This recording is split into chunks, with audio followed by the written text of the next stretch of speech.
Guys, so in this video we will discuss how to do day parting for your Amazon PPC. अब वो आपके client के लिए भी हो सकती है, वो आपके अपने अकाउंट के लिए भी हो सकती है, लेकिन हमने यहाँ पर डे पार्टिंग के डेटा को एनालाइज़ करना सीखना है। फर्स्ट ऑफ ऑल एनालाइज़ करने से पहले उसको निकालना किस तरह से और उसे पढ़ना किस तरीके से, और इसमें हम डे पार्टिंग के इंसाइट्स के बारे में बात करेंगे। हम एक्शन प्लान बनाना सीख लेंगे, लेकिन हम उसको इम्प्लीमेंट आज नहीं करेंगे, इस वीडियो में नहीं करेंगे, हम किसी और वीडियो में सीखेंगे। सो हम इसको स्टार्ट करते हैं। सो फर्स्ट ऑफ ऑल आपने अपना सेलर सेंटर के अंदर कैंपेन मैनेजर को खोल लेना है, और वहाँ पर आकर आपने अपनी रिपोर्टिंग्स के अंदर स्पॉन्सर ऐड रिपोर्ट्स, जब आप इस पर क्लिक करेंगे तो आपने यहाँ पे क्रिएट रिपोर्ट पे क्लिक करना है, और यहाँ से हमने कैंपेन्स की आवरली बेसिस की रिपोर्ट्स को डेटा को डाउनलोड करना है। देन हम उसको मेरी एक शीट है, हम उसमें इंपोर्ट करेंगे और वहाँ से इस पूरे प्रोसेस को ऑटोमेट करेंगे। अदरवाइज़ इसको ये आपको अच्छा खासा टाइम लेता आपका इसको मैनुअली करने में। अगर आप कोई और टूल यूज़ करते हैं तो दैट्स वुड बी ग्रेट, लेकिन जो मेरा पर्सनल एक्सपीरियंस रहा है इसके अंदर वो मेरा ज़्यादा बेहतर रहा है। मैंने और भी पेड टूल यूज़ करे हैं, लेकिन मेरा अपना पर्सनल एक्सपीरियंस में ज़्यादा अच्छा रहा है। तो हम लोग पहले स्पॉन्सर प्रोडक्ट को सिलेक्ट कर लेते हैं, जो और बाय डिफ़ॉल्ट हो गई। सर्च टर्म का नहीं, हम लोग कैंपेन्स का डेटा लेंगे, क्योंकि जो हमारा आवरली डेटा मिलता है वो कैंपेन्स के अंदर से मिलता है, और हम यहाँ पे आवरली सिलेक्ट कर लेंगे। रिपोर्टिंग का जो पीरियड है ये हमको 14 डेज़ का देता है, ठीक है। तो हम यहाँ पर, और ये हमको जितना मैंने देखा है 30 डेज़ का डेटा देता है लास्ट, इससे ज़्यादा का डेटा हमें मिलता नहीं है। तो हम यहाँ पे इस केस के अंदर 2 रिपोर्ट्स को डाउनलोड कर लेंगे। सो फर्स्ट मैं एक 30 डेज़ की 14 डेज़ का मैं सिलेक्ट कर लेता हूँ पीरियड, ठीक है। हम इसको सेव करेंगे और उसके बाद हम इसको रन रिपोर्ट पर मैं क्लिक करता हूँ। ये शायद आपको दिख नहीं रहा होगा क्योंकि मैंने इसको क्रॉप करा हुआ है स्क्रीन को। तो मैं रन रिपोर्ट पर क्लिक कर रहा हूँ, तो वो इसकी रिपोर्ट्स अब इसमें बनने लग गई है। तो ये अच्छा, ये क्योंकि ये आवरली डेटा का टाइम है, तो इसमें बहुत सारे कॉलम्स होते हैं, बहुत सारी रोज़ होती हैं, तो वो टाइम लेता है काफ़ी ज़्यादा ना इसके अंदर।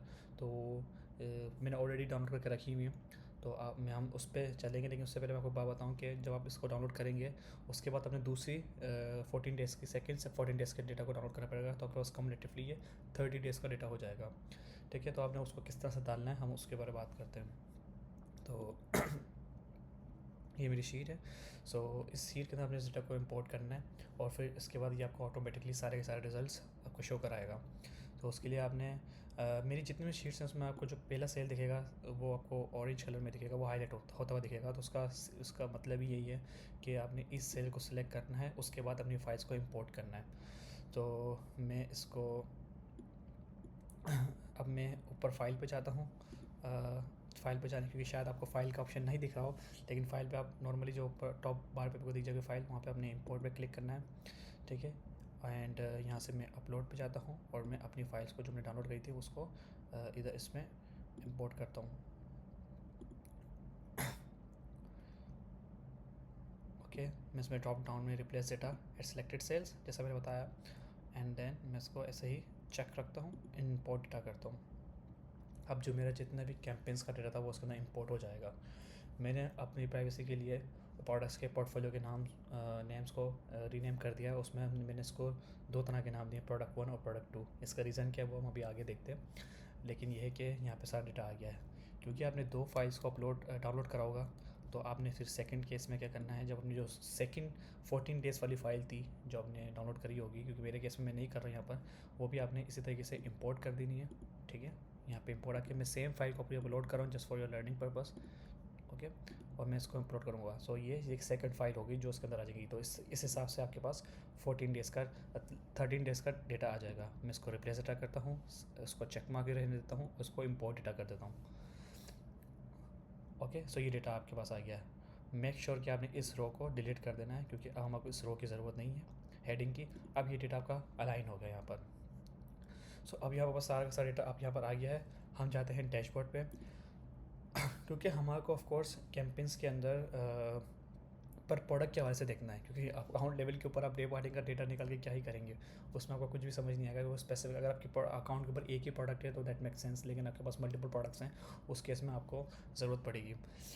अच्छा, कैंपेन स्टेटस मैं पहले इसको यूज़ करता था, लेकिन अब मैं इसको रिमूव करता हूँ। अभी मैं ये किसी काम का नहीं है। पहले इसका मैंने फ़िल्टर लगाया हुआ था, लेकिन अब मैंने इसको रिमूव कर दिया। तो यहाँ पे आपके पास जो भी आपके कैटलॉग के अंदर प्रोडक्ट्स होंगे वो ऑटोमेटिकली यहाँ पर फेच करके यहाँ पर ड्रॉप डाउन में लेकर आ जाएगा। आपको कोई ज़रूरत नहीं है मैनुअली इसमें एंटर करने की। यहाँ पे प्रोडक्ट 1 प्रोडक्ट 2 इसलिए दिखा रहा है क्योंकि यहाँ पे मैंने पोर्टफोलियो के नाम को चेंज करके प्रोडक्ट 1 और प्रोडक्ट 2 करा हुआ है। अगर आप ये देखेंगे प्रोडक्ट 2 यहाँ पर है, वही प्रोडक्ट 1 यहाँ पर आ गया। सो दैट्स वाई अगर आपके पास जितने भी प्रोडक्ट्स हैं, जितने हिसाब से पोर्टफोलियोज होंगे वो हिसाब से आपके पास आ जाएंगे।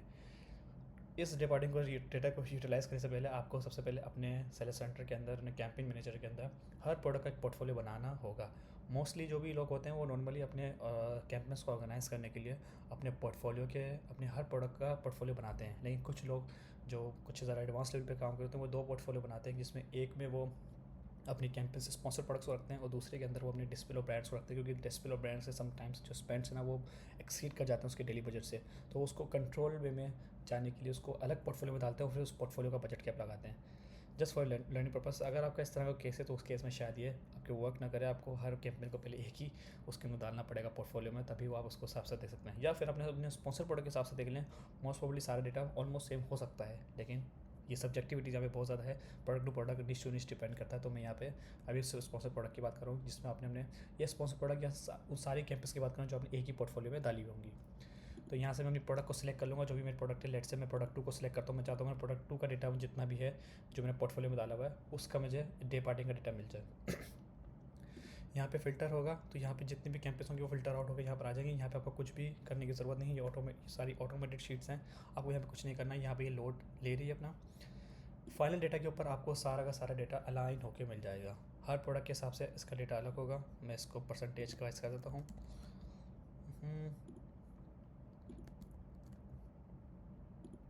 सो यहाँ पे आपका सारा का सारा डेटा आ गया। अब यहाँ पे आपका डेज वाइज भी आ गया। ओके, यहाँ पे आपके पास टाइम वाइज भी आ गया कि किस टाइम पे आपके सबसे ज़्यादा ऑर्डर्स आते हैं पर आवर के हिसाब से। यहाँ पे आपने कुछ मैट्रिक्स के हिसाब से रखा हुआ है, लाइक टोटल ऑर्डर्स, सबसे ज़्यादा ऑर्डर्स किन आवर्स के अंदर आते हैं। तो ये स्पेसिफिक ऑर्डर के मैट्रिक को हाईलाइट कर रहा है यहाँ पे ये सीपीसी के हाईलाइट कर रहा है पॉइंट ऑफ व्यू को। एक स्पेसिफिक सीपीसी के मैट्रिक्स को हाईलाइट करते हुए बता रहा है कि किन आवर्स में सबसे ज़्यादा सीपीसी आता है। ये समटाइम्स बहुत इंपॉर्टेंट होता है, क्योंकि कभी कभी किसी आवर्स में कन्वर्जन बहुत अच्छी होती है और ना किसी किसी आवर्स में हमारे ऑर्डर्स बहुत अच्छे मिल रहे होते हैं, कन्वर्जन बुरी हो रही होती है, लेकिन हम सोचते हैं चल इसको इस आवर पे चला देते हैं। लेकिन वहाँ पे सीपीसी बहुत ज़्यादा होता है। तो वो सीपीसी बहुत ज़्यादा होता है तो उस केस में वो रेलिवेंट नहीं रखता, मेक सेंस नहीं करता कि उस आवर के अंदर हम लोग उसमें स्पेंड करें। यहाँ पे स्पेसिफिक कॉस्ट के मैट्रिक्स को हमने कंसिडर करते हुए देखना कि डेटा को किस तरह का है, कौन से आवर्स में जाना चाहिए नहीं जाना चाहिए। तो हम लोग अलग अलग पहलू से हर एक मैट्रिक को देख रहे हैं, तो उस हिसाब से हमने आवर्स को सिलेक्ट करें ताकि मेक सेंस करें चीज़ें। और यहाँ पे हमने conversion rate most important. I would recommend कि आपने 80% इसी के ऊपर अपने डिसीजन को कंसिडर करना है। जहाँ पे कन्वर्जन ज़्यादा हो वहाँ पे रखते हुए आपको चीज़ें करनी है। अगर आपको दिख रहा होगा यहाँ पे आपको कुछ जगह पे चीज़ें नहीं दिख रही होंगी, लाइक 0 क्योंकि मैं इस प्रोडक्ट के ऊपर ऑलरेडी डे पार्टिंग यूज़ कर रहा हूँ, तो दैट्स वाई इस तरह का डेटा आपको शो हो रहा है। अच्छा, अब हम यहाँ पे बात करते हैं कि अगर हमको डेज़ के वजह से बात करनी हो तो हमें किस तरह से पता लगेगा कौन से डेज़ में कौन से आवर्स अच्छे परफॉर्म करते हैं। ज़रूरी नहीं है जो आपने यहाँ पे आवर्स देखें वो सारे दिनों के हवाले से उस हिसाब से काम करें। हो सकता है कि आपके स्पेसिफिक डेज़ के अंदर स्पेसिफिक आवर्स काम करते हों, और ये बिल्कुल पॉसिबल है। इसमें सब्जेक्टिविटी है, काफ़ी हमारी प्रोडक्ट्स में इस तरह से होता है। तो आप अपने हर प्रोडक्ट के हिसाब से हर डेज़ वाइज भी देख सकते हैं कि कौन से डेज़ के अंदर उसमें कौन से कन्वर्जन मिलती है। उसके लिए सबसे पहले आपने देखना होगा कि बेस्ट पीक डे कौन सा है। जैसे कि इस केस के अंदर फ्राइडे कोई पीक डेज़ का कोई खास नहीं है, ठीक है। और एक और सबसे ज़्यादा हाई है फ्राइडे और मंडे के दिन। तो यहाँ पे मैं इसके अलावा भी देखूंगा कि और कौन सी ये मेरे लो डेज़ के अंदर आएंगे, पीक डेज़ में नहीं आएंगे। नॉन पीक डेज़ के अंदर मैं उसको कंसिडर करूँगा। तो इन नॉन पीक डेज़ के अंदर क्या मैं बंद कर दूँ पीपीसी? Of course not. मैं ये देखूँगा इन नॉन पीक डेज़ के अंदर कौन से ऐसे आवर्स हैं जहाँ पे ये स्पेंड कर रहा है, मैं उसको कम कर दूँगा। जहाँ पे ये परफॉर्म कर रहा है उनको मैं चलने दूँगा। तो इस हिसाब से मैं अपने कॉस्ट को कंट्रोल करूँगा। तो मैं कभी फ्राइडे या मंडे को आता हूँ तो लाइक यह मंडे यहाँ पे भी दिख गया। तो यहाँ पे मुझे जो से आवर्स दिख रहे हैं, यहाँ पे जैसे मुझे यहाँ पे कन्वर्जन अच्छा दिख रहा है 5 बजे से लेके ऑनवर्ड्स, यहाँ पे 10-11 बजे आई डोंट नो कि क्या हुआ कि वहाँ पे कन्वर्जन ड्रॉप हो गया। तो मैं यहाँ पे इसको ब्रेक कर सकता हूँ यहाँ पे, और अपने 5 से लेके और अपने 9 बजे तक अपना 9 बजे तक अपना डे पार्टिंग कर सकता हूँ। देन उसके बाद मैं एक अलग रूल बना लूँगा। मैं जो डे पार्टिंग करता हूँ वो सेलर सेंटर के अंदर से करता हूँ, क्योंकि मुझे वहाँ पे बहुत मैसिव डिफरेंस रिजल्ट्स मिले हैं कंपेयर टू स्केल इनसाइट और पीपीसी निंजा और एनी अदर टूल। तो मैं डे पार्टिंग में प्रेफर अपनी सेलर सेंटर के जो अपने रूल्स हैं उन्हीं को ही प्रेफर करता हूँ। वहाँ पे मुझे बहुत अच्छे रिजल्ट्स मिले हैं सारी प्रोडक्ट्स में जिसमें भी मैंने इंप्लीमेंट करा है। मैंने सब प्रोडक्ट्स पे स्कैन सेट यूज़ करा, लेकिन मुझे यहाँ पे अच्छे ज़्यादा रिजल्ट मिले हैं। आई वुड रिकमेंड कि आप भी इसको ट्राई करें। तो यहाँ पे आपके पास डेज वाइज भी आ जाएगा और आवरली वाइज भी आ जाएगा, और आपके ईच मैट्रिक्स वाइज भी आ जाएगा जो इंपॉर्टेंट होते हैं, सीपीसी, कन्वर्जन, एकॉस और आपके ऑर्डर्स। तो ये आप यहाँ से इसको कंसिडर कर सकते हैं।